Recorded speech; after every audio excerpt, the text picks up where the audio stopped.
ఇక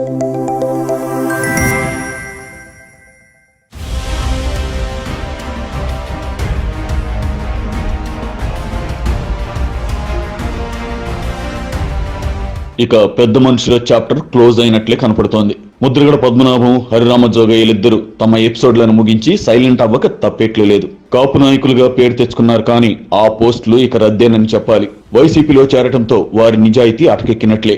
కాపు రిజర్వేషన్స్ ఉద్యమంతో చాలా ఏళ్ల తర్వాత మళ్లీ 2015లో హైలైట్ అయిన ముద్రగడ పద్మనాభం చివరకు వైసీపీ వడిలో పడి ఆ పేరు పోగొట్టుకున్నారని అంటున్నారు. అసలు ఉద్యమం కూడా జగన్ డైరెక్షన్ లోనే మొదలు పెట్టారని, తుని విధ్వంసం వెనుక కూడా వైసీపీ నేతల పాత్ర ఉందనే ఆరోపణలు గట్టిగానే వచ్చాయి.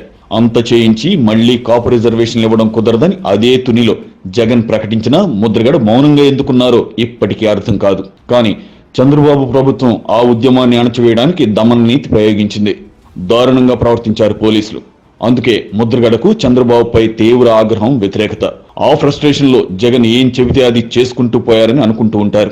జనసేన వైపు కూడా వెళ్లాల్సి ఉన్న జగన్ బ్రేక్లతో ఆగిపోయారని టాక్. చివరకు ఈసారి పోటీ చేద్దామనుకున్న సర్వేల్లో కాపులు పవన్ వైపే ఉన్నారని రావడంతో జగన్ టికెట్లు ఇవ్వడం కుదరదని చెప్పాడు. దీంతో ముద్రగడకు కోపం వచ్చి జనసేనలో చేరాలని చూశాడు. కానీ ఆయన జగన్ మనిషి అనే విషయం కొందరు హెచ్చరించడంతో పవన్ కూడా నిర్ణయం తీసుకోకుండా ఆగిపోయాడు. దీంతో మళ్లీ వైసీపీలోనే టిక్కెట్లు లేకపోయినా మాట్లాడుకుని జాయిన్ అయిపోయాడు.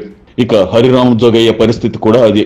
కొడుక్కు నిడదవోలు టికెట్ కావాలని వెంటపడి అది ఇవ్వకపోవడంతో లేఖలు మొదలుపెట్టాడు. పైకి జనసేన శ్రేయోభిలాష్లా బిల్డప్ ఇస్తూ బహిరంగ లేఖలతో పవన్నే ఇబ్బందుల్లో పడేయటం ఏమిటో మరి ఆయనే చెప్పాలంటారు జన సైనికులు. చివరకు ఆయన కొడుకు కూడా వైసీపీలో చేరడంతో ఆయన డ్రామాలకు కూడా తెరపడిందంటున్నారు. మొత్తం కాపు నేతలని చెప్పుకునే వీరిద్దరూ కాపుల అభిష్టానికి వ్యతిరేకంగా వ్యవహరించారని కాపు సామాజిక వర్గంలో పెద్ద చర్చ నడుస్తోంది.